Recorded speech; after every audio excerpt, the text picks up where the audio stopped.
Have a wonderful day. Enjoy the story, everyone. Manhattan, New York, present day. Ethan Cole's finger trembled in the air for exactly 3 seconds before pointing directly at her. Among all the elegant women in the golden ballroom of the Plaza Hotel, among all the perfectly coiffed socialites dressed by renowned designers, his traitorous finger chose the waitress who was balancing a tray of champagne flutes while trying not to trip over her own uniform. Her, Ethan said, his voice echoing through the microphone like a social death sentence.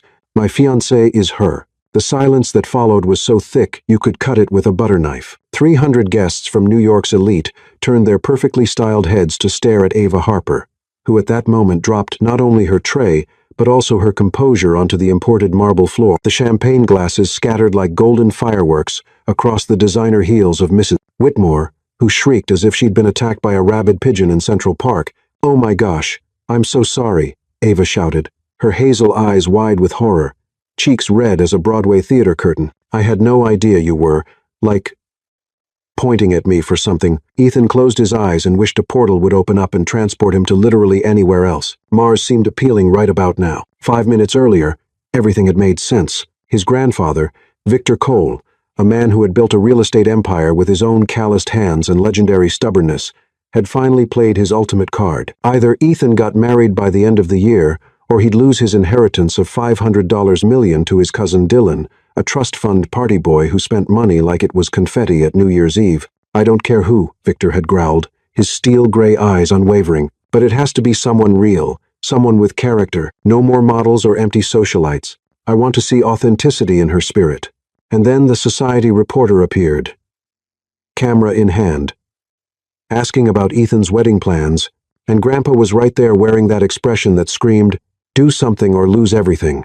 And Ethan panicked. His eyes desperately scanned the ballroom until they landed on her. Ava Harper wasn't like the other women at the event. While they looked like they'd stepped straight out of a fashion magazine, she looked like she'd stepped straight out of real life. Auburn hair pulled back in a slightly messy bun, a few rebellious strands escaping like they had minds of their own, a waitress uniform that was too big in some places and too snug in others, and those eyes, good heavens, those hazel eyes that seemed to hold stories of a life actually lived. When his finger chose her, it was like his subconscious had made a decision his rational mind would never make. Now, as she knelt on the floor trying to pick up glass shards with her bare hands, Ethan realized the magnitude of his mistake. Ava. A woman's voice cut through the deadly silence. A woman in her 40s with silver-streaked hair pulled back professionally approached quickly, clearly, the supervisor. What happened here? I. Ava looked up first at her supervisor, then at Ethan, then at the 300 people watching her like she was a street performer in Times Square.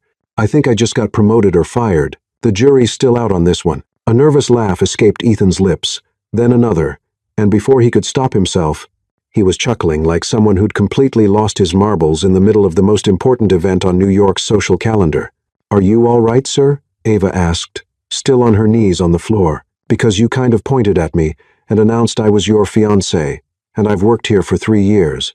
And I'm pretty sure we've never met, unless you're one of those wealthy folks who doesn't notice us regular people, which would actually explain everything. Victor Cole approached with slow, deliberate steps, like a seasoned businessman evaluating a potential deal. His eyes traveled over Ava from head to toe, and Ethan was certain his inheritance was about to disappear faster than free pizza at a college dorm. But then the old man smiled. Authenticity in her spirit, he murmured, nodding with approval. Outstanding choice, my boy. Absolutely outstanding. And that's how Ethan Cole, heir to a $500 million empire, found himself officially engaged to the most quick-witted and unpredictable waitress in all of Manhattan. The problem was, she didn't know it yet. The bigger problem, neither of them had any clue what they'd just gotten themselves into. 3 hours after the pointing incident, Ava Harper had never been inside a penthouse before, but she was pretty sure they weren't supposed to smell like her grandmother's chocolate chip cookies mixed with expensive cologne and pure panic sweat. She sat on a cream-colored sofa that probably cost more than her annual rent, clutching a cup of coffee that tasted like it had been personally crafted by caffeinated angels in the hills of Colombia.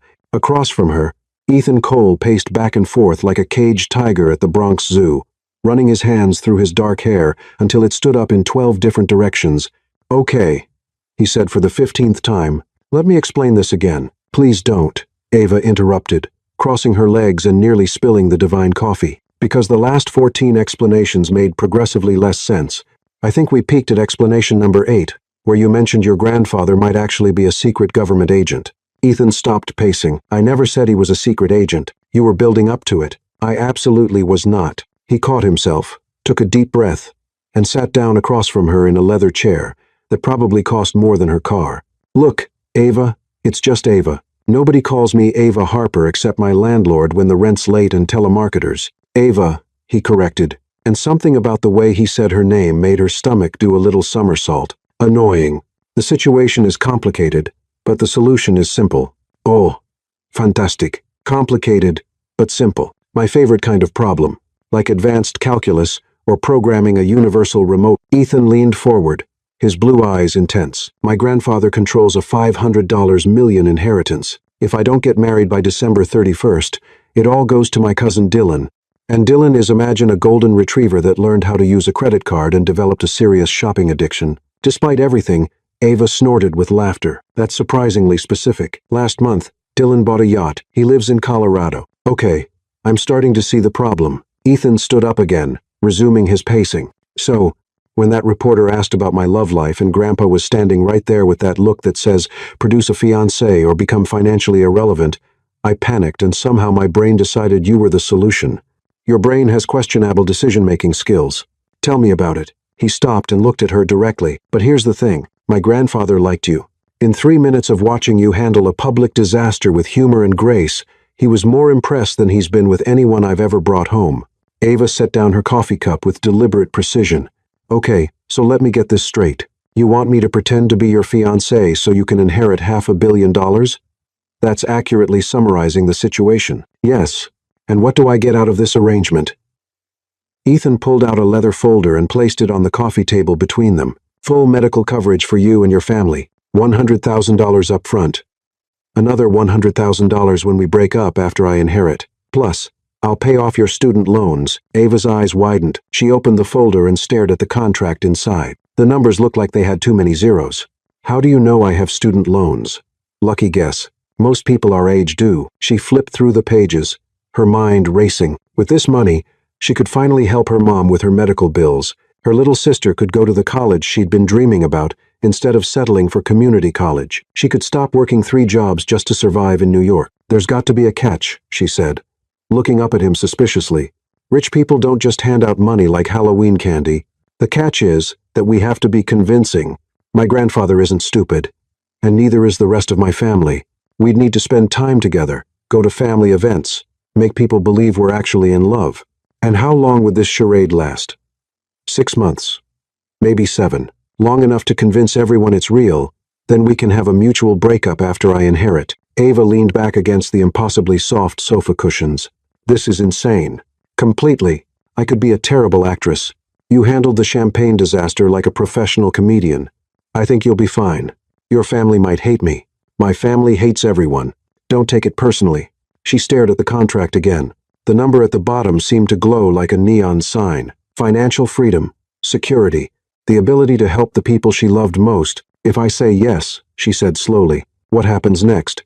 Ethan's shoulders relaxed slightly. Next, we figure out how to convince the most suspicious, intelligent, and stubborn man in New York that a billionaire's grandson and a waitress from Brooklyn fell madly in love. I'm from Queens. Actually, see? I don't know anything about you. This should be interesting. Ava picked up a pen from the coffee table and twirled it between her fingers. Okay, Ethan Cole, you've got yourself a fake fiancé.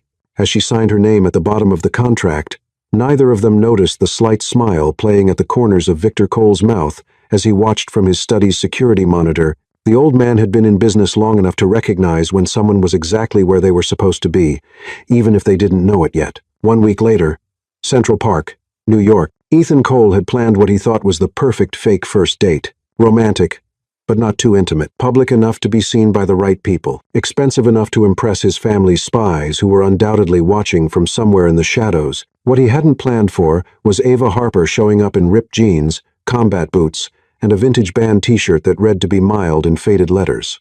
You said casual, she said, noting his expression as she approached the boat rental dock. Ethan stood there in perfectly pressed khakis and a polo shirt that probably cost more than her entire outfit combined. I said casual Manhattan date, he replied, trying not to smile. There's a difference. Oh, right. I forgot. Casual for rich people means you only wear one designer label instead of three. Ethan handed the boat rental attendant his credit card. For the record, I'm wearing 0 designer labels today. Ava looked him up and down skeptically. That polo shirt screams Ralph Lauren. It's possible it might be Ralph Lauren, and those shoes are definitely Italian leather. Okay, fine. Maybe I don't know how to dress casual. Sue me. Don't tempt me. I could use the money. As they climbed into the small rowboat, Ethan realized he had made a critical error in judgment. He had assumed rowing a boat would be romantic and easy, like in the movies. What the movies failed to mention was that actual rowing required coordination, upper body strength, and at least a basic understanding of how oars worked. 5 minutes into their journey across the small lake, they were spinning in circles. Are you doing this on purpose? Ava asked, gripping the sides of the boat as they narrowly avoided a family of very angry ducks. No, the boat is defective. The boat is fine. You're rowing like you're trying to drill for oil. I'm doing exactly what the guy at the dock told me to do. What guy? The 2-year-old who took your money. Ethan paused mid-row. He said he was 18. Ethan, that kid was definitely in middle school. They spun around again, this time nearly colliding with an elderly couple who were somehow gliding across the water like they were born on boats. The old man shook his head disapprovingly as they passed. Okay, Ethan said, setting down the oars. New plan. We swim back to shore. We talk. Get to know each other, like a real couple would. Ava leaned back, apparently unconcerned that they were now drifting aimlessly toward a small island, populated entirely by very territorial geese. Fine. Tell me about yourself, billionaire boy. I'm not technically a billionaire yet. Right. You're just a measly multimillionaire. My heart breaks for your struggle. Despite himself, Ethan laughed. You're never going to let me forget that I'm rich, are you? Not a chance? It's like you being tall, or having ridiculously blue eyes. It's just a fact about you. You think my eyes are ridiculous. Ridiculously blue. Like aggressively blue. It's distracting. Ethan felt heat rise in his cheeks. Your eyes are. They're really nice too. Nice. Wow. Such poetry. No wonder you're still single. Hey, I was trying to be genuine. Try harder. A goose honked loudly from the nearby island, as if agreeing with Ava's assessment. Ethan picked up the oars again, determined to at least get them away from the waterfall jury. Okay, your turn, he said, managing to propel them forward in something resembling a straight line. Tell me about the real Ava Harper. The real me is sitting right here making fun of your rowing technique. Come on. I'm serious. What do you do when you're not serving champagne to people who probably don't deserve it? Ava was quiet for a moment, trailing her fingers in the water.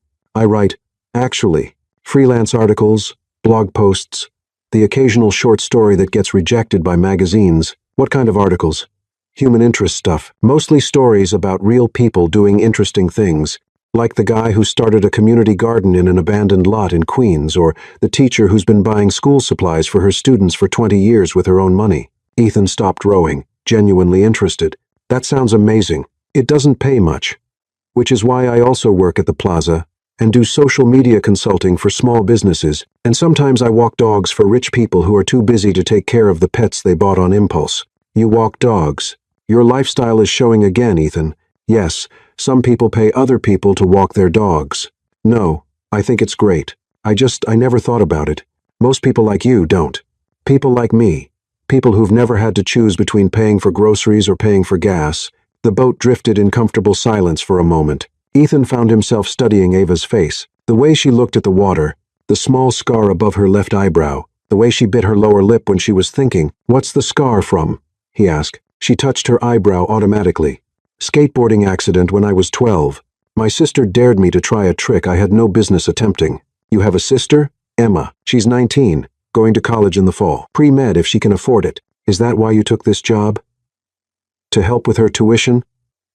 Ava looked at him directly, her hazel eyes serious. That's part of it. My mom's been sick, and the medical bills are substantial. Emma's brilliant. But brilliance doesn't pay for college, and I want to write full-time someday. But right now, that's a luxury I can't afford. Ethan felt something shift in his chest. A weight he hadn't expected. I'm sorry. I didn't know. Why would you? We're strangers pretending to be in love for money. It's not exactly a foundation built on deep personal sharing. Before Ethan could respond, their boat bumped gently against the dock. They had somehow managed to complete a full circuit of the small lake without either drowning or being attacked by geese. "Well," Ava said, stepping onto the dock with considerably more grace than Ethan managed, "that was definitely a unique first date experience. Are you saying it was bad?" "I'm saying it was memorable and honestly more fun than most of my real first dates." As they walked back toward the park entrance, Ethan found himself hoping that the photographers his family had undoubtedly hired gotten good shots, not for the sake of the charade, but because he wanted to remember this afternoon. "Same time next week?" he asked as they reached the street. "Same time next week," Ava agreed. "But next time I'm picking the activity, what do you have in mind?" "Something you'll be terrible at." Ethan grinned. "I can't wait."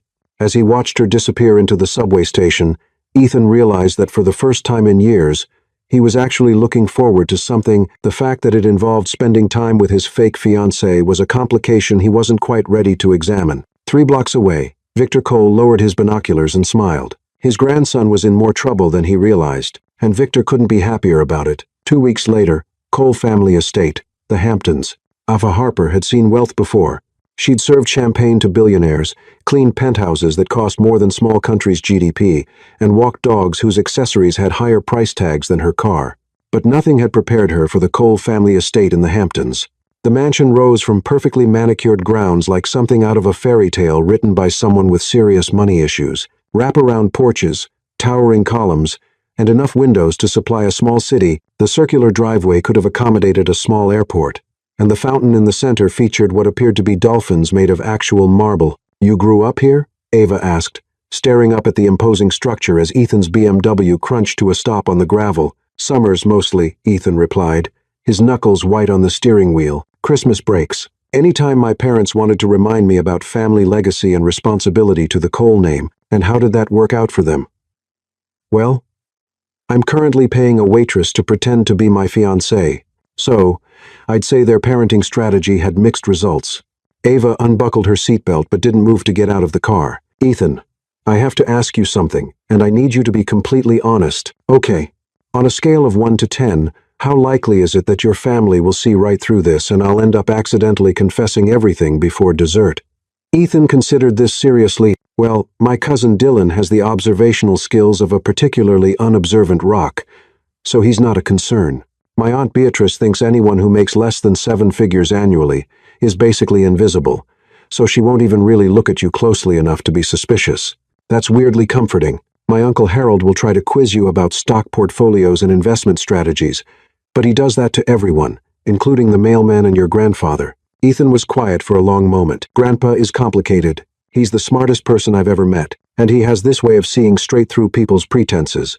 But he also really wants me to be happy, and for some reason, he seems to think you might be the key to that. No pressure or anything. The good news is that he already likes you. The bad news is that the rest of my family is going to assume you're a gold digger and treat you accordingly." Ava straightened her shoulders and checked her reflection in the side mirror. She'd borrowed a dress from her friend Lena, a simple black number that was elegant without being flashy. Her hair was pulled back in a low bun, and she'd practiced her. "I'm definitely not here for the money smile in the mirror for an hour that morning." "All right," she said, opening the car door. "Let's go convince your family that you fell madly in love with the help." The front door opened before they reached it, revealing a woman in her 50s with perfectly styled blonde hair and a smile that seemed to have been professionally calibrated to convey warmth while revealing nothing. "Ethan, darling," she exclaimed, air-kissing both his cheeks, "and you must be Ava.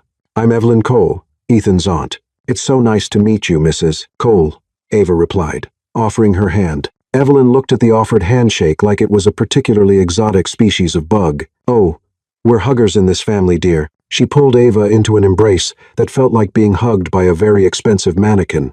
They were ushered through a foyer that featured a chandelier roughly the size of Ava's entire apartment, and into a living room where the rest of the Cole family had assembled like well-dressed vultures. Victor Cole sat in a leather armchair that looked like it had been designed for royalty, his steel-gray eyes taking in everything with the sharp attention of a man who'd built an empire by never missing a detail. He smiled warmly when he saw Ava, which earned several surprised glances from the other family members. "Ava, my dear," he said, standing to greet her. "Welcome to our home. Thank you for having me. Mr. Cole, your home is absolutely beautiful. Please call me Victor. We're family now, after all." A woman with dark hair pulled back in a severe bun snorted delicately from her position on the sofa. This had to be Beatrice based on Ethan's description. She was examining Ava like a scientist, studying a particularly disappointing specimen. So Ava, Beatrice said, her voice honey-sweet with an underlying edge, sharp enough to cut glass. Ethan tells us you work in hospitality. I do. Ava replied evenly. I've been with the plaza for 3 years. How service-oriented of you. Beatrice's smile could have frozen champagne. And what are your long-term career goals? Ethan tensed beside her. But Ava had dealt with condescending rich people before. I'm actually a writer. I freelance for several publications focusing on human interest stories. Oh, how creative, Evelyn chimed in. Harold, didn't your secretary mention she wanted to be a writer, too? Harold Cole, a man who looked like he'd been carved from expensive marble in disappointment, barely glanced up from his phone. Yes, something like that. Tell me, Ava, what's your position on municipal bond diversification? I think it's very municipal, Ava replied, shooting Ethan a look. Harold nodded, as if this made perfect sense. Exactly what I told Johnson at the country club. From the corner of the room, a young man who looked like Ethan's less successful twin laughed loudly. Dylan Cole was sprawled across a leather chair, already 3 drinks deep, despite it being barely past noon. Oh, come on, everyone, Dylan said, gesturing broadly with his whiskey glass. Stop interrogating Ethan's girlfriend like she's applying for a job. Although technically, I guess she kind of is, right? Dating a Cole comes with certain responsibilities. The room went very quiet. Victor's eyes narrowed dangerously. Dylan, Ethan said, his voice warning. What? I'm just saying what everyone's thinking. She seems nice enough. But let's be realistic about the situation here. Ava felt her cheeks burn, but before she could respond, Victor Cole's voice cut through the tension like a blade. Dylan, the old man said, his tone deceptively calm. Perhaps you'd like to explain exactly what you think the situation is. Dylan, apparently too drunk or too stupid to recognize the danger he was in, waved his glass again. Come on, Grandpa. She's a waitress from Queens, Brooklyn. Ava corrected automatically, then immediately wished she hadn't. Brooklyn, whatever. And suddenly, she's engaged to the heir to a $500 million fortune. I'm not saying she's a gold digger. But he shrugged as if the implication was obvious. The silence that followed was so complete that Ava could hear her own heartbeat. She felt exposed like everyone in the room was seeing right through her carefully constructed facade, because Dylan wasn't wrong exactly. She was here for money, just not in the way he thought. Dylan, Victor said, his voice now carrying the full weight of his authority, you will apologize to Ava immediately, or you will leave my house. Grandpa, I'm just now. Dylan looked around the room as if expecting support, but found only carefully averted gazes. Even Beatrice seemed suddenly fascinated by her manicure. Fine. Dylan muttered. Sorry, Ava. I didn't mean anything by it. It's okay, Ava said quietly. Though it definitely wasn't. Victor wasn't finished. Furthermore, Dylan, since you seem to have opinions about who deserves to be in this family, let me share some facts with you. Ava works 3 jobs to support her family. She's putting her sister through college. She volunteers at a community center in Queens on weekends, teaching kids to read. She's written articles that have been published in the New York Times and Washington Post, focusing on stories about people who actually contribute something meaningful to society. Ava stared at Victor in shock. How could he possibly know all of that? Meanwhile, Victor continued, his gaze never leaving Dylan. Your most significant contribution to society in the past year was buying a yacht that you've used exactly once and nearly sinking it in a marina because you couldn't be bothered to learn basic navigation. Dylan's face had gone completely red. That's not I mean. The yacht thing was expensive and pointless, much like most of your decisions. Victor finally looked away from Dylan, his expression softening as he turned to Ava. My dear, I apologize for my grandson's behavior. Some people mistake privilege for character, which is an error I clearly failed to correct in his upbringing. Thank you, Ava managed, still trying to process how Victor knew so much about her life. Ethan reached over and took her hand, squeezing gently. Grandpa's right, Dylan. Ava is amazing, and if you can't see that, it's your loss. The touch of Ethan's hand was warm and reassuring. And for a moment, Ava almost forgot they were acting. The way he looked at her when he said she was amazing seemed so genuine that her heart skipped a beat. Well, Evelyn said brightly, clearly desperate to change the subject. Shall we move to the dining room? Lunch is ready. As they filed out of the living room, Victor fell into step beside Ava. I hope you'll forgive Dylan, he said quietly. He's not malicious, just thoughtless. and perhaps a bit threatened by the idea that someone might earn their place in this family through character rather than birthright. "How did you know all those things about me?"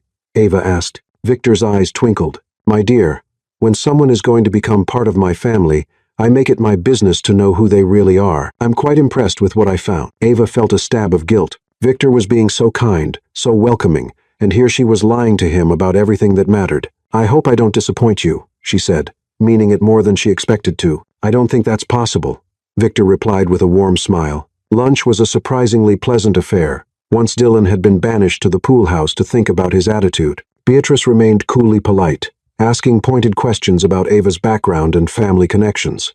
But Victor and Evelyn seemed genuinely interested in getting to know her. Ava found herself telling stories about her work at the plaza, her writing, and her family. Ethan jumped in with details about their courtship that were surprisingly believable, describing their first meeting with such romantic embellishment that Ava almost started believing it herself. "And when I saw her pick up those champagne glasses with such grace and humor, even after I'd completely embarrassed her," Ethan said, smiling at Ava across the table, "I knew I had to get to know her better." "It was pretty mortifying," Ava agreed. But Ethan was so sweet about it. He sent flowers to the hotel the next day with a note apologizing for putting me in such an awkward position. This was, of course, completely untrue. Ethan had sent exactly 0 flowers, but the story seemed to charm Evelyn, who sighed romantically. "That's so thoughtful, Ethan. I always said you got your grandfather's romantic streak." "I don't have a romantic streak," Victor protested, but he was smiling. "You courted Grandma Eleanor for 2 years before she agreed to marry you," Ethan pointed out. "That wasn't romance. That was persistence. There's a difference. You wrote her a poem every week for 6 months. Those weren't poems. They were structured expressions of admiration." Ava laughed, despite herself. "That sounds pretty romantic to me, Victor." "See?" Ethan grinned. "Ava gets it."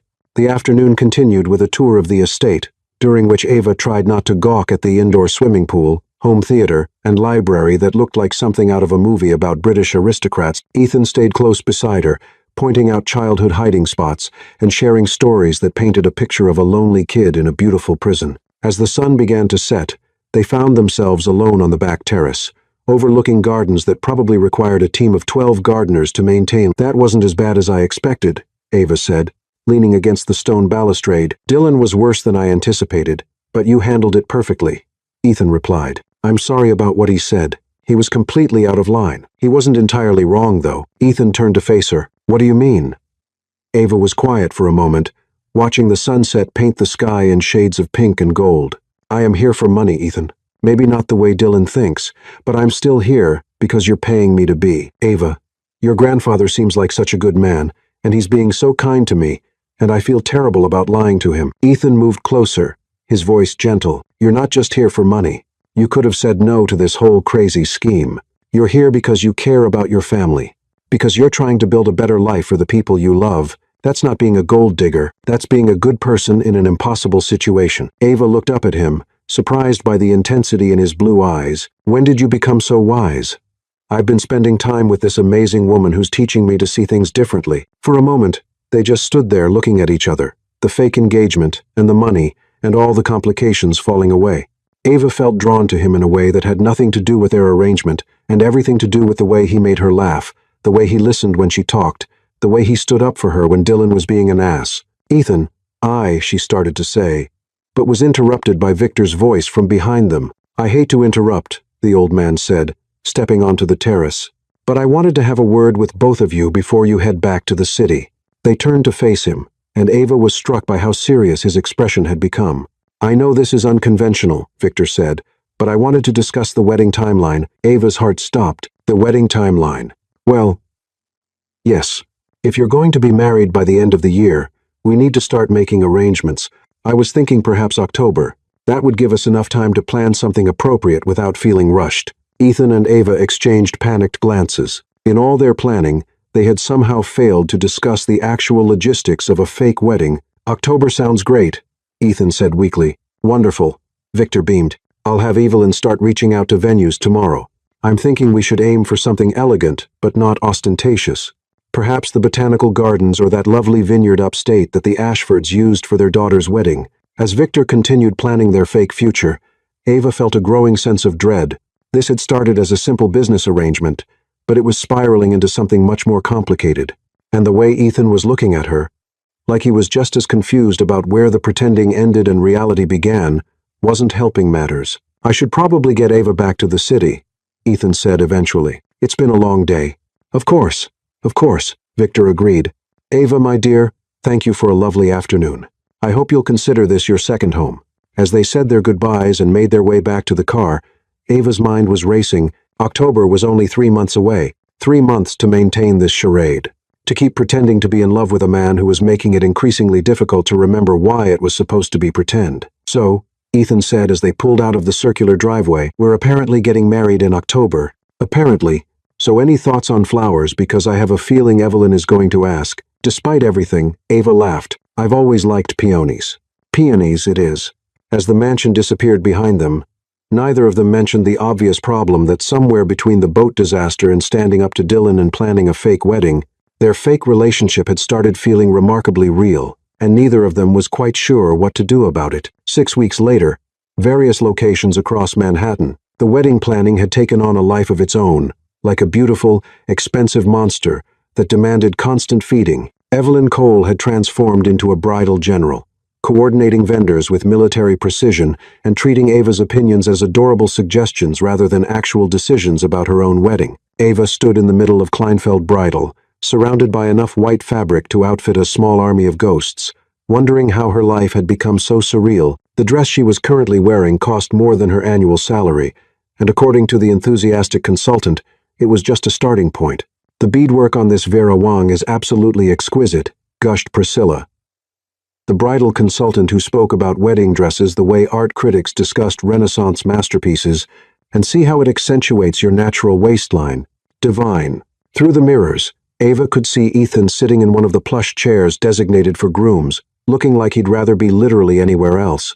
His tie was loosened, his hair disheveled from running his hands through it, and he was staring at his phone with the expression of a man watching his bank account drain in real time. "What do you think, honey?" Ava called out, using the pet name they'd been practicing. It still felt strange on her tongue, like a foreign language she was learning to speak. Ethan looked up, and for a moment his expression went completely blank. Then something shifted in his eyes, something that made Ava's stomach flutter in a way that had nothing to do with the tight corset of the wedding dress. "You look," he started, then stopped, clearing his throat. "You look beautiful, really beautiful." The sincerity in his voice caught her off guard. Over the past 6 weeks, they'd gotten better at the fake couple routine, but there were still moments when something real slipped through, moments that left both of them confused and a little breathless. "This one is lovely," Evelyn declared from her position on the opposite side of the seating area where she'd established a command center complete with wedding planning binders, fabric swatches, and what appeared to be a color-coded spreadsheet.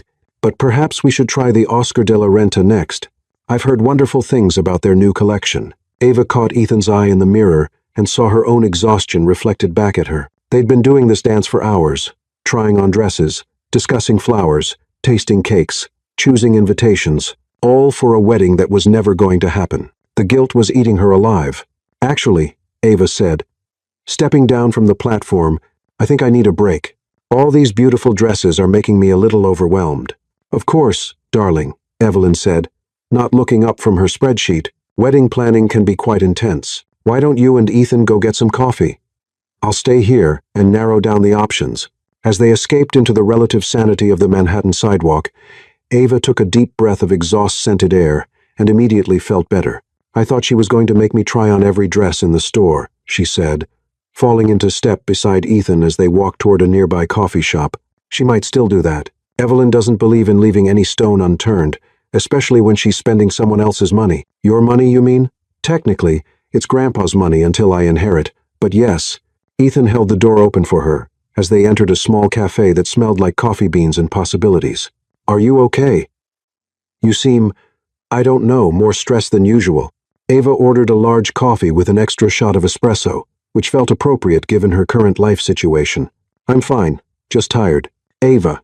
Something in his voice made her look at him more closely. Over the weeks, she'd gotten to know his different tones. Playful Ethan, business Ethan, dealing with his family Ethan. This was concerned Ethan, and it made her chest tighten. "I'm fine, really," she repeated, but even to her own ears, it sounded hollow.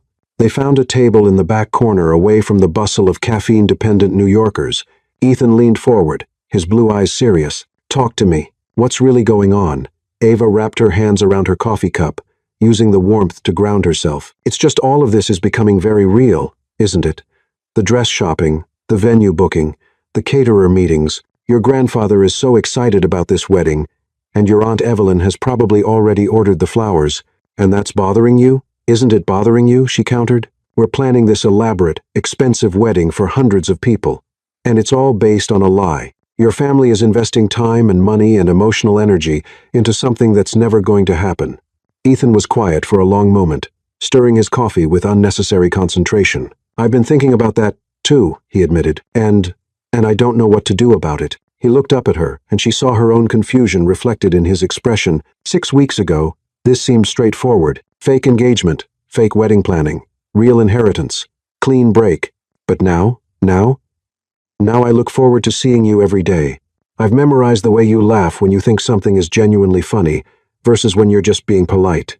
I know that you tap your fingers on tables when you're nervous, and that you have strong opinions about coffee shop music, and that you get this little crease between your eyebrows when you're concentrating on something. Ava's heart was doing acrobatic feats in her chest. Ethan, I know we're supposed to be pretending, but somewhere along the way I stopped pretending, at least on my end. He reached across the table and covered her hand with his, "Tell me I'm not crazy. Tell me you feel it too." The honest answer was yes. She did feel it. She felt it when he texted her good morning every day, even though no one was watching. She felt it when he remembered that she didn't like mushrooms and always ordered pizza with half-plain cheese when they were working late on wedding planning. She felt it when he listened to her stories about her writing with genuine interest, asking follow-up questions that showed he was really paying attention. She felt it when he looked at her like he was looking at her now, like she was something precious and unexpected. But feeling it and acknowledging it were two very different things. "This is complicated," she said finally. "I know. We have a contract. I know. And your inheritance?" "Forget the inheritance for a minute," Ethan interrupted. "Just tell me how you feel." Before Ava could answer, her phone buzzed with a text message. She glanced at it automatically, then felt the blood drain from her face. The message was from Dylan Cole, and it consisted of 3 photos and a short message. "Interesting research project. Grandpa might find this fascinating." The photos showed Ava coming out of her apartment building, Ava at her second job walking Mrs. Patterson's poodle, and most damning of all, Ava at the community center where she volunteered with a timestamp from before she'd ever met Ethan. The implication was clear. Dylan had been investigating her, and he'd found something that could destroy everything. "What is it?" Ethan asked. Noting her expression, wordlessly, Ava handed him the phone. She watched his face go through a series of emotions: confusion, recognition, and finally cold anger. That son of a high taught himself. Took a deep breath. "When did he send this?" "Just now." Ava's voice came out smaller than she intended. "Ethan, if he shows these to your grandfather, he won't. How can you be sure?" "Because I'm going to talk to him." "And say what?" "Dylan's not wrong.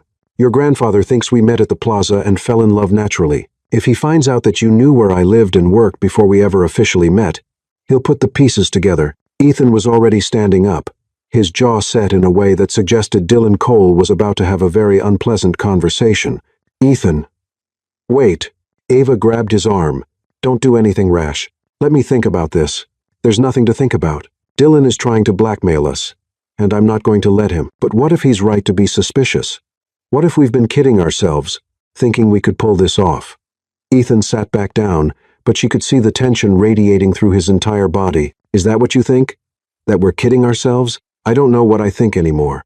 The words came out in a rush. 6 weeks ago, I thought I knew exactly what this was. A business arrangement, a way to help my family and secure my future. But now everything is so confused and I can't tell what's real and what's just us being good at pretending. "This feels pretty real to me," Ethan said quietly. "But that's the problem, isn't it? We're so busy pretending to be in love that we've convinced ourselves we actually are. But what happens when the pretending stops? What happens when you inherit your grandfather's money and we don't need each other anymore?" Ethan leaned back in his chair, running a hand through his hair. "I don't know. I wish I had a good answer for that, but I don't." Ava's phone buzzed again. Another message from Dylan. "Family dinner tonight. Hope to see you both there. Should be an interesting evening." "He's not going to wait," Ava said, showing Ethan the new message. "He's going to tell everyone tonight. Then we need to get ahead of this." "How?" Ethan was quiet for a long moment, thinking, Then his expression shifted, becoming determined in a way that made Ava nervous. "We tell them first." "Tell them what?" "The truth, or at least part of it." Ava stared at him like he'd suggested they rob a bank. "Are you insane? If we tell your family that this engagement is fake, you lose your inheritance. That was the whole point of this arrangement. Maybe the inheritance isn't worth lying to the people I care about." "Ethan, think about what you're saying. That's $500 million. I know how much money it is." His voice was steady, but she could see the conflict in his eyes. "But I also know that I can't keep lying to my grandfather. He's been nothing but kind and welcoming to you, and he's genuinely excited about this wedding. If Dylan exposes us tonight, it's going to break his heart. And if we tell him ourselves, it won't? It might hurt less coming from us than from Dylan." Ava felt like the walls of the small coffee shop were closing in on her. "I need some air." She stood up abruptly, nearly knocking over her chair in her haste to get outside. The Manhattan sidewalk was crowded with afternoon foot traffic, but she barely noticed as she paced back and forth in front of the cafe. Ethan followed her out, giving her a moment before approaching. "Hey," he said gently. "Talk to me." "I can't do this," she said, turning to face him. "I thought I could, but I can't. I can't sit in a room with your family and confess that I've been lying to them for weeks. I can't watch your grandfather's face when he realizes that the woman he welcomed into his home was just there for money. Ava and I can't keep pretending that this she gestured between them, that whatever this is between us is real when it started as a business transaction." Ethan stepped closer, his expression intense. "What if it is real? How can we possibly know that we met under completely artificial circumstances? Everything about our relationship has been performance and planning and pretending. How do we separate what's genuine from what's just us being good actors?" "Maybe we can't," Ethan said. "Maybe that's not the point." "What do you mean?" "I mean, maybe it doesn't matter how this started. Maybe what matters is how we feel now." In this moment, when no one is watching and there's no audience to perform for, Ava looked at him. This man who had somehow become so important to her in such a short time, standing there on a busy Manhattan sidewalk with wedding dress, shopping behind them and family dinner ahead of them. She realized that Dylan's threats weren't really the problem. The problem was that somewhere along the way, she had fallen for Ethan Cole, and she had no idea if what she was feeling was real or just the result of 6 weeks of very convincing make-believe. "I need to go," she said suddenly. "Ava, please. I need to think. I need to figure out what I'm going to say tonight. How I'm going to handle Dylan. What I'm going to do about." She gestured helplessly between them again. "We can figure this out together." "No. We can't, because you're not thinking clearly either. You're willing to give up $500 million rather than hurt your grandfather's feelings, which is either incredibly noble or incredibly stupid. And I can't tell which." Ethan's jaw tightened. "So, you think I should keep lying to him? I think you should think about what you're throwing away. That money could change your life. My life doesn't need changing. Yours does." The words hit her like a slap. "What's that supposed to mean?" "It means that you're the one with student loans and medical bills and a sister who needs tuition money. You're the one working 3 jobs just to survive in this city. I could walk away from the inheritance and still be fine. You can't. So now I'm the gold digger that Dylan thinks I am. That's not what I meant. And you know it. Do I? Because right now, it sounds like you think I'm only in this for the money. Aren't you?" The question hung in the air between them like a challenge. Ava felt tears prick at her eyes, but she refused to let them fall. 6 weeks ago, yes, she said quietly. 6 weeks ago, I was absolutely in this for the money. But things change, Ethan. People change. Feelings change. Then why are you walking away? Because I don't know if they've changed enough. She took a step back, putting more distance between them. I need to go home. I need to think about what I'm going to say to Dylan and to your family and to myself. Ava, wait. But she was already hailing a taxi, already climbing into the back seat, already giving the driver her address. Through the rear window, she could see Ethan standing on the sidewalk, watching her leave with an expression that looked like heartbreak. As the taxi pulled into traffic, Ava allowed herself exactly 30 seconds to cry. Then she wiped her eyes, pulled out her phone, and started composing a text message to Dylan Cole.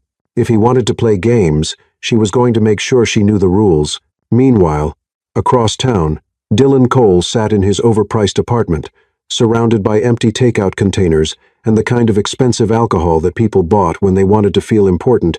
The photos he'd taken of Ava were spread across his coffee table like evidence in a crime scene, and his laptop was open to a private investigator's report that had cost him more than most people made in a month. He'd been suspicious of Ava from the moment Ethan had pointed at her in that ballroom. The whole thing was too convenient, too coincidental. And Dylan might not be the sharpest tool in the Cole family shed, but he wasn't stupid either. The timeline didn't add up.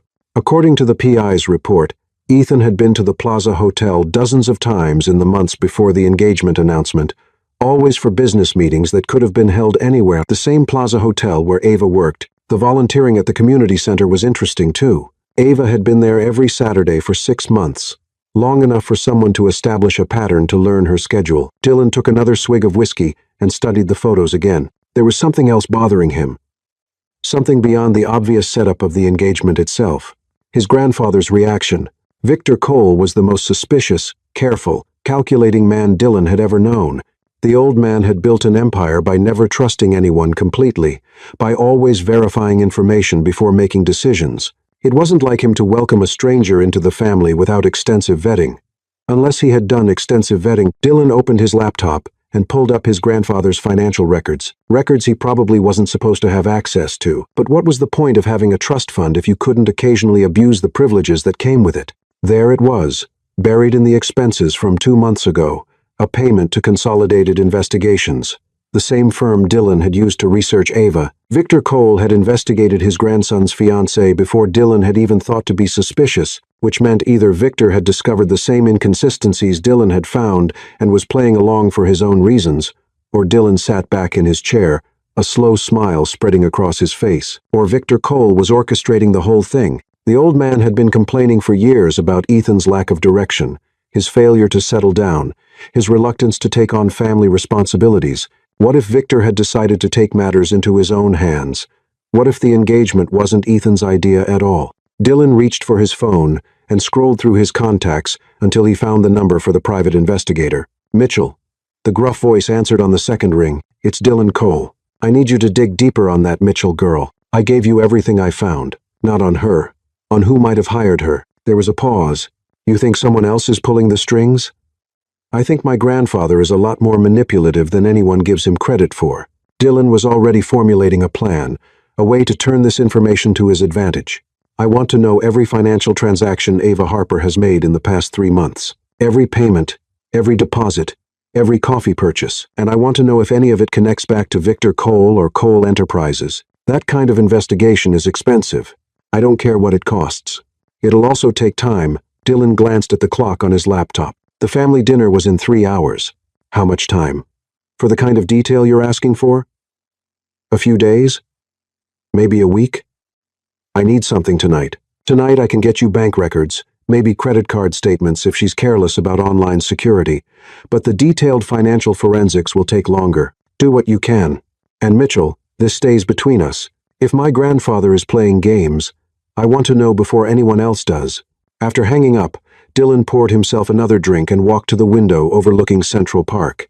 The sun was setting, painting the sky in shades of orange and pink. That would have been beautiful if he'd been in the mood to appreciate beauty. Tonight was going to be very interesting. If Ethan and Ava were running a con, Dylan was going to expose them.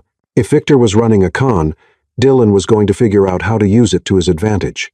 And if everyone was exactly who they claimed to be, well, Dylan was going to be very disappointed in the lack of family drama. He had a feeling disappointment wasn't going to be a problem. Back in Queens, Ava sat in her tiny apartment, staring at her phone and trying to figure out what to say to Dylan Cole that wouldn't make everything worse. Her apartment was a study in careful financial management, furnished with thrift store finds and hand-me-downs, decorated with plants that cost less than $5 each, organized with the kind of precision that came from not having enough space for mistakes. It was humble, but it was hers, and if everything went sideways tonight, it might be all she had left. Her phone buzzed with a text from Ethan. Please don't do anything rash.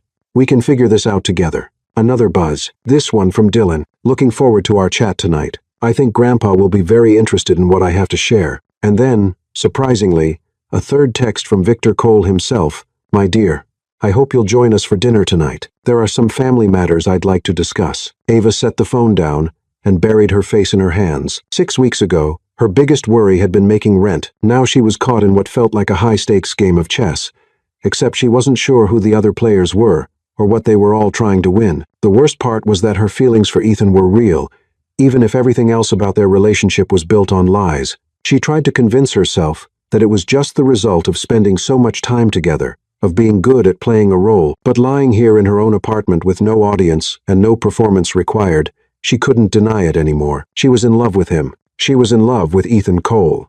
And she had no idea if he was in love with her or just with the idea of rebellion against his family's expectations.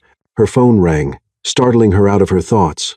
The caller ID showed her sister's name. "Hey, Emma," Ava answered, trying to sound normal. "Ava, I have amazing news." Her sister's voice was bright with excitement. "I got the scholarship." For a moment, Ava's brain couldn't process the words. "What scholarship?" "The Cole Foundation Scholarship for Pre-Med Students. It's for full tuition plus living expenses for all 4 years of medical school. Can you believe it?" The phone felt like it was going to slip from Ava's suddenly numb fingers. The Cole Foundation. I know, right? I'd never even heard of them before. But apparently they focus on supporting students from underserved communities who are pursuing healthcare careers. The application process was really thorough. They wanted transcripts, essays, financial information, even a home visit. But I guess I impressed them. Ava's mind was racing. The Cole Foundation, home visit, financial information. "Emma," she said carefully, "when did you apply for this scholarship?" "About 2 months ago. The notification letter says they'll be dispersing the first payment next week." "Ava, this changes everything. I can focus on my studies instead of worrying about money, and Mom won't have to stress about how we're going to pay for my education." 2 months ago, right around the time Ethan had started showing up at the Plaza Hotel for business meetings. "Ava, are you there? Aren't you excited?" I'm very happy for you, Em. You deserve this. I have to run. I'm meeting with my advisor to plan my course schedule, but I wanted to share the news with my favorite sister first. I'm your only sister. Details. Love you." After Emma hung up, Ava sat in her quiet apartment, staring at her phone and trying to piece together what felt like an increasingly complex puzzle. Victor Cole had investigated her before the engagement. Emma had received a scholarship from the Cole Foundation. Ethan had been at the Plaza Hotel repeatedly, before pointing her out as his fiancée. Either this was an incredible series of coincidences, or Victor Cole had been pulling strings from the very beginning. But why? Ava got up and walked to her laptop. Opening a new browser window, a quick search for Cole Foundation scholarships brought up a professional-looking website with photos of smiling students and detailed information about their mission to support promising young people from disadvantaged backgrounds. She clicked through to the scholarship recipients page and found Emma's photo along with a brief bio describing her academic achievements and career goals. It was dated 3 days ago. 3 days ago, when the family drama was just starting to heat up, Ava pulled out her phone and called the number listed on the Cole Foundation website. After being transferred twice, she found herself speaking to a cheerful administrative assistant. "I'm calling about the scholarship awarded to Emma Harper," Ava said. "I'm her sister, and I wanted to thank whoever was responsible for selecting her." "Oh, the Harper Scholarship. That was a special case. Mr. Cole personally reviewed her application and fast-tracked the approval process. Mr. Cole Victor Cole, the Foundation's primary benefactor, he was very impressed with Ms. Harper's essay about wanting to provide health care to underserved communities, said she reminded him of someone he knew. After hanging up, Ava sat back in her chair and tried to process what she'd learned. Victor Cole hadn't just investigated her, he'd actively intervened in her family's life, providing the exact kind of help she'd been desperate to find. The question was whether this was kindness or manipulation, or maybe both. Her phone buzzed with another text from Ethan. "Whatever you're thinking, please talk to me before you do anything." Ava looked at the message for a long moment, then typed back, "What do you know about the Cole Foundation?" The response came quickly. "Grandpa's charity." "Why?" "They gave Emma a full scholarship. Applied 2 months ago. Approved this week." There was a long pause before Ethan's next message. "We need to talk in person." "Agreed, but not before dinner tonight. I think it's time we got some answers." "Ava, be careful. If Grandpa has been planning something, then we're about to find out what it is." As Ava got ready for what promised to be the most complicated family dinner of her life, she couldn't shake the feeling that she was walking into a trap. The only question was who had set it, and whether she was the hunter or the prey. That evening, Cole family estate, the Hamptons. The dining room at the Cole estate had been transformed into what could only be described as a battlefield disguised as an elegant dinner party. Crystal chandelier casting warm light over polished mahogany, fresh flowers arranged with military precision, and enough silverware to outfit a small restaurant, all of it serving as the backdrop for what promised to be the most explosive family gathering in Cole history. Ava arrived with Ethan 20 minutes before the scheduled dinner time, both of them having spent the car ride in tense silence, each lost in their own thoughts about what the evening might bring. She'd changed into a navy blue dress that struck the right balance between respectful and confident, though her hands were trembling slightly as she applied lipstick in the visor mirror. "You look beautiful," Ethan had said softly as they pulled into the circular driveway, and something in his voice made her look at him more closely. There were dark circles under his eyes, and his jaw was set in that way. That meant he was preparing for battle. "Ethan, whatever happens tonight, I know." He'd interrupted gently. "Whatever happens, we'll deal with it." Now, as they walked through the familiar front door, Ava felt like she was entering a house of mirrors where nothing was quite what it seemed. Victor Cole greeted them in the foyer, looking distinguished in a perfectly tailored suit, his steel gray eyes warm but somehow calculating. "Ava, my dear," he said, taking both her hands in his and kissing her cheek. "You look lovely. And Ethan, you look like you haven't slept in days. Long week, Grandpa." "Yes, I imagine it has been." Victor's tone was neutral, but there was something underneath it that made Ava's skin prickle with awareness. "Shall we have drinks in the library before dinner? I thought we might chat as a family." The library was Victor's domain, a room lined with first-edition books and dominated by a massive desk that had supposedly belonged to some railroad baron in the 1800s. Evelyn was already there, nursing a glass of white wine and looking slightly nervous. Beatrice sat in a leather chair near the fireplace, her expression as chilly as always. And Dylan was sprawled in a corner armchair, a tumbler of whiskey in one hand and his phone in the other, looking like a cat who'd caught multiple canaries. "Ah, the happy couple," Dylan said, raising his glass in a mock toast. "Perfect timing. I was just telling everyone about my little research project." Ethan stepped slightly in front of Ava, a protective gesture that didn't go unnoticed by anyone in the room. "Dylan, don't what?" "Share interesting information with the family." Dylan's smile was sharp enough to cut glass. "I think everyone deserves to know the truth, don't you?" Victor moved to the bar cart and poured himself a scotch with deliberate precision. "What truth would that be, Dylan?" "The truth about how Ethan really met his fiancée." Dylan pulled out his phone and started swiping through photos. "See, I got curious about the timeline, so I did a little digging." Ava felt her heart hammering against her ribs, but she forced herself to remain calm. Whatever Dylan had found, panic wouldn't help. "Dylan," Evelyn said nervously, "perhaps this isn't the time." "Oh, this is exactly the time." Dylan stood up, swaying slightly from the alcohol. "Because according to the Plaza Hotel's security logs, which aren't that hard to access if you know the right people, Ethan had been to the hotel 18 times in the 2 months before the engagement announcement, 18 times for business meetings that somehow always happened when Ava was working. The silence in the room was deafening. Ava could feel everyone's eyes on her, could practically hear their thoughts shifting and recalculating. Furthermore, Dylan continued clearly enjoying himself.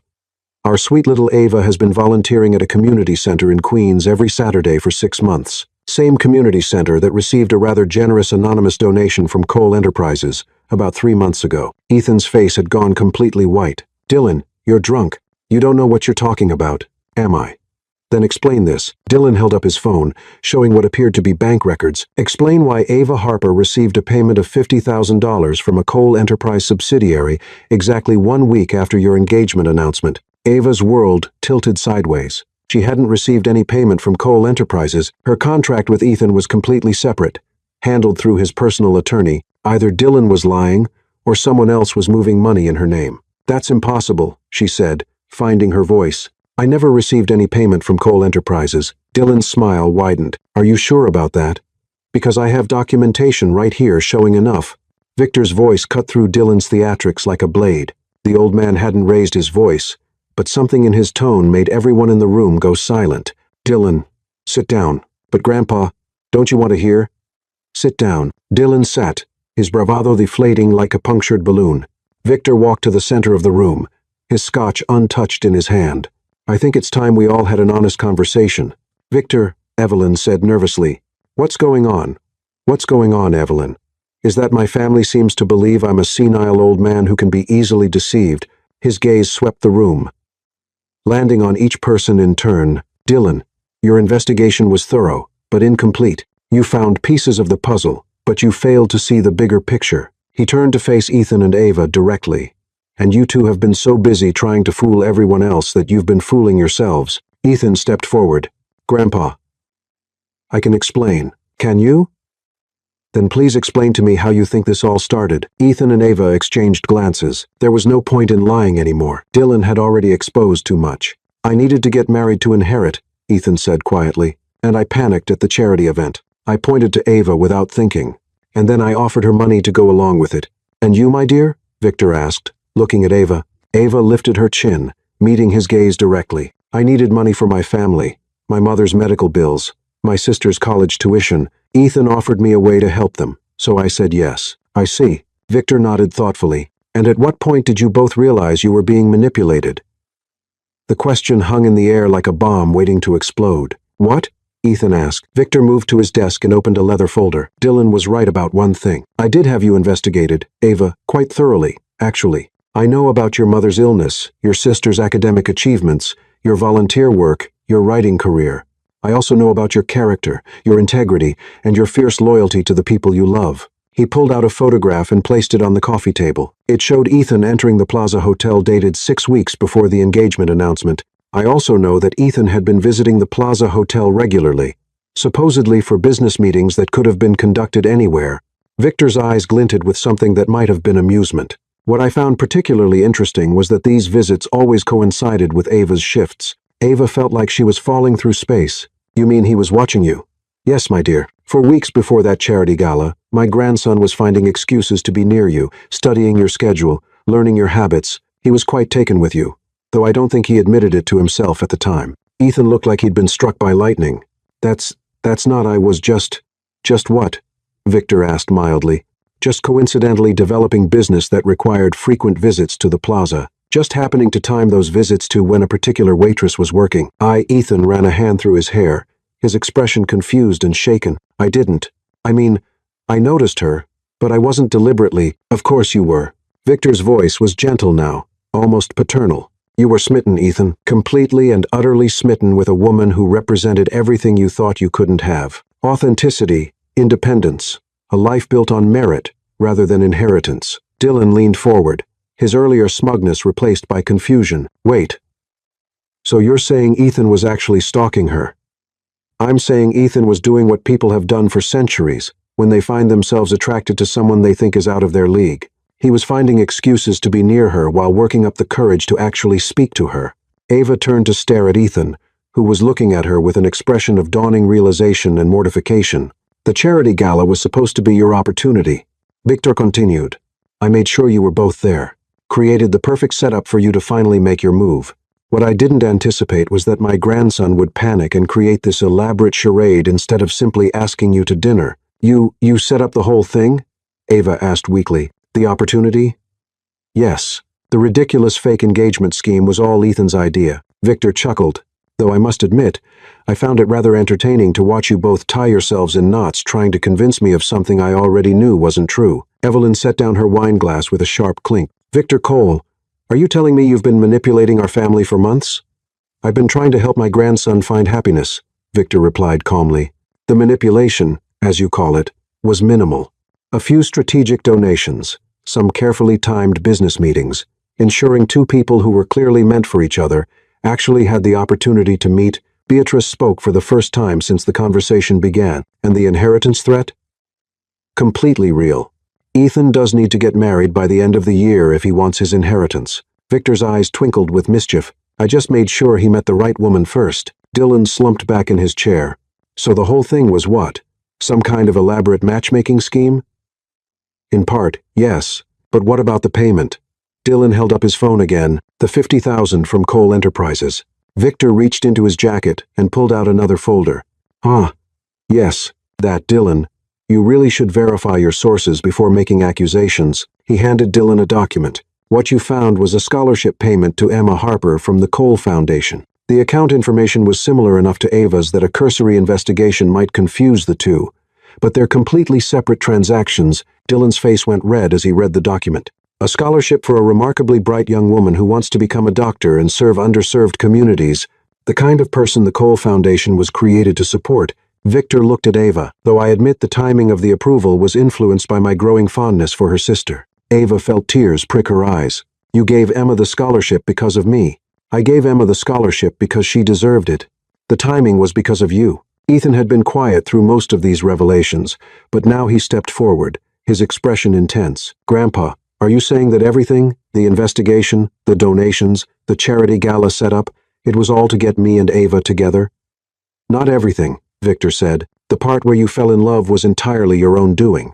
The words hit the room like a physical force. Ethan turned to look at Ava, and she saw in his eyes the same confusion and hope and terror that she was feeling.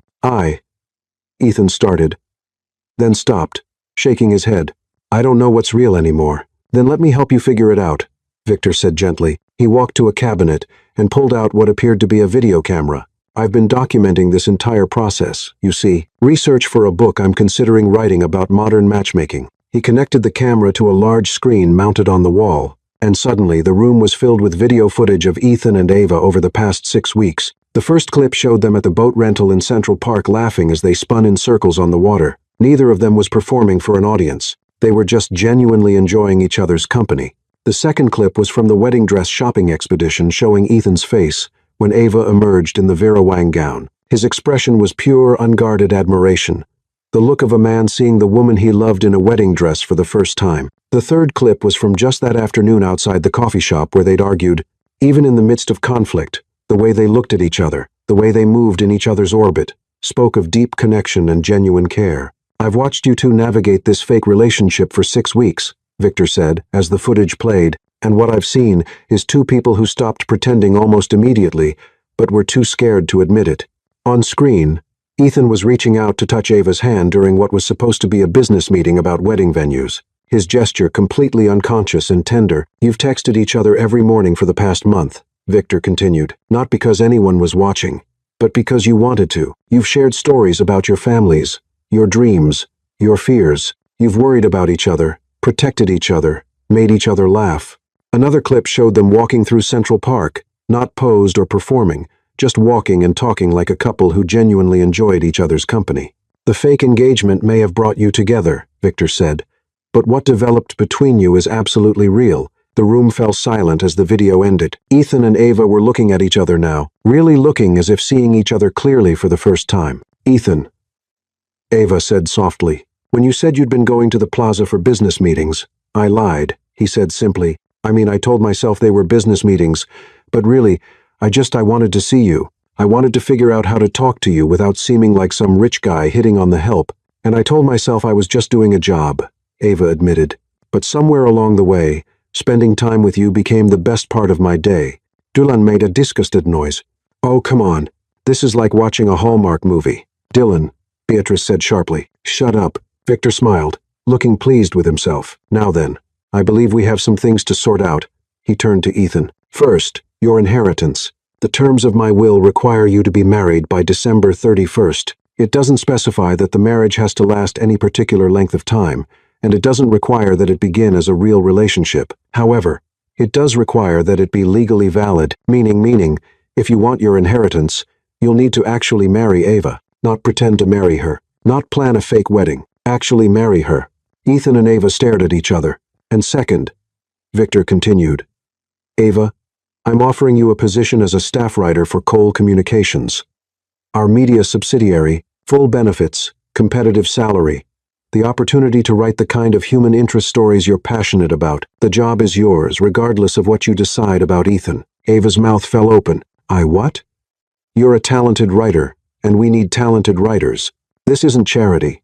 It's good business." Dylan stood up abruptly. "This is insane. You're bribing them to get married." "I'm giving them options," Victor said calmly. "Something I should have done for you years ago, instead of just handing you money and hoping you'd figure out how to be a decent human being. Grandpa Dylan, you spent the evening trying to destroy two people's happiness because you were jealous and petty. That tells me everything I need to know about your character." Victor's voice was stern, but not unkind. "You're still my grandson, and I still love you, but it's time you learn that actions have consequences." Dylan's face cycled through several emotions before settling on something that might have been shame. He sat back down without another word. Victor turned back to Ethan and Ava. "Now then, I'm going to ask everyone else to leave so you two can have a private conversation. You have a lot to talk about, and you don't need an audience." As the others filed out of the library, Evelyn looking dazed, Beatrice looking thoughtful, Dylan looking deflated, Victor paused at the door. "For what it's worth," he said quietly, "I've been married for 53 years, and I recognize real love when I see it. What you two have is worth fighting for." The door closed behind him with a soft click, leaving Ethan and Ava alone in the book-lined room. For a long moment, neither of them spoke. "So," Ethan said finally, "my grandfather has been playing matchmaker, and we've been idiots pretty much." He moved closer to her, his blue eyes serious. "Ava, I need you to know that everything I told you about how I feel, that was real, even if the circumstances weren't. I know, I hoped, but I wasn't sure." She looked up at him, her heart hammering. "Ethan, what do we do now?" "I don't know. I know what I want to do, but I don't want you to feel pressured. The inheritance, the job offer, none of that should factor into your decision. What do you want to do?" Ethan reached up and cupped her face gently. "I want to marry you. Not for the money, not for the inheritance. Not because my grandfather orchestrated this whole thing. I want to marry you because I love you." The words hung in the air between them, simple and honest and absolutely terrifying. "I love you too," Ava whispered. "I think I started falling for you during that disaster with the boat, and I've been falling ever since." Ethan's smile was radiant. "So, what do you say? Want to turn our fake engagement into a real marriage?" Instead of answering immediately, Ava stepped back and looked at him seriously. "Ethan, if we do this, it has to be real. Not because of external pressure, or financial incentives, or family expectations. It has to be because we choose each other. Absolutely. And we need time. Real time to get to know each other without all the performance and pretending. How much time?" Ava considered this. "How about we start with an actual first date? A real one where we're just Ethan and Ava figuring out if we like each other without all the Cole family drama." Ethan laughed. "I'd like that, though technically we've already planned a wedding. We can plan another one. A smaller one. Just us and the people we actually want there." "What about the inheritance?" Ava grinned. "Well, your grandfather did say we have until December 31st. That gives us 4 months to figure out if we're actually compatible when we're not trying to fool anyone." Ethan pulled her closer. "I already know we're compatible." "Oh, really? How's that?" "Because you make me laugh. You make me think. You make me want to be better than I am." His voice was soft, sincere, and because even when I thought this was all fake, being with you felt more real than anything else in my life. Ava stood on her tiptoes and kissed him, soft and sweet and full of promise. When they broke apart, she was smiling. "So," she said, "want to go on a real first date with me, Ethan Cole?" "I thought you'd never ask." 6 months later, a small chapel in Vermont, the wedding was nothing like the elaborate affair Evelyn had planned. Instead of 300 guests, there were 30. Instead of a ballroom, they were in a rustic chapel surrounded by autumn maples. Instead of a Vera Wang gown that cost more than a car, Ava wore a simple white dress she'd found at a vintage shop in Brooklyn. It was perfect. Victor Cole sat in the front row, looking proud enough to burst. Beside him, Evelyn dabbed at her eyes with a lace handkerchief, having fully embraced the role of doting grandmother-in-law. Even Beatrice had softened, particularly after Ava had written a beautifully researched article about the Cole family's philanthropic history for the Times. Dylan was there, too. Surprisingly, he'd spent the past 6 months in what Victor called character rehabilitation, which involved working entry-level jobs at various Cole enterprises and learning what it meant to actually earn his place in the family. He looked healthier, happier, and significantly more humble. Emma Harper sat with Ava's mother, both of them crying happy tears. The scholarship had allowed Emma to focus on her pre-med studies, and she was already excelling in her classes. Their mother's medical treatments were progressing well, the financial stress lifted from their shoulders, as Ethan and Ava exchanged vows they'd written themselves, promising to choose each other every day, regardless of external circumstances. Victor smiled to himself. Sometimes, he reflected, the best way to get what you wanted was to create the right conditions and then get out of the way. "You may kiss your bride," the minister announced. Ethan cupped Ava's face in his hands and kissed her with all the love and joy and gratitude he felt for this extraordinary woman who had stumbled into his life by accident and stayed by choice. When they broke apart, Ava was glowing. "So, Mrs. Cole," Ethan said softly, "how does it feel to be married to a billionaire's grandson?" "I wouldn't know," Ava replied with a grin. "I married a man who rows boats in circles and laughs at his own jokes. The billionaire's grandson part is just a bonus." As they walked back down the aisle together, hand in hand, past the smiling faces of their family and friends, Ava couldn't help but think about that moment 6 months ago, when Ethan had pointed at her in a moment of panic. It had been the best accident of her life. Behind them, Victor Cole was already planning his next matchmaking project. After all, Dylan was still single. And Victor had noticed that the young man had been spending quite a bit of time talking to the new marketing director at Cole Communications. Some things, he mused, never changed, but then again, sometimes that was exactly as it should be. The end. Epilogue. 1 year later, Ava Cole, she still got a thrill from that name, sat at her desk in the Cole Communications offices, putting the finishing touches on her latest article, a piece about successful family businesses and the unexpected ways love could change everything. Her phone buzzed with a text from Ethan. Dena Sue, I have something to ask you. She smiled, typing back. Another business proposal? Something like that. Through her office window, she could see the city bustling below, full of people rushing toward their own unexpected futures. A year ago, she had been one of those people struggling to make ends meet, dreaming of a break that seemed impossible. Now, she was living a life she couldn't have imagined, not because of money or status, but because she'd found someone who saw her exactly as she was and loved her for it. Her computer chimed with an email from Victor Cole. My dear, I hope you're free next weekend.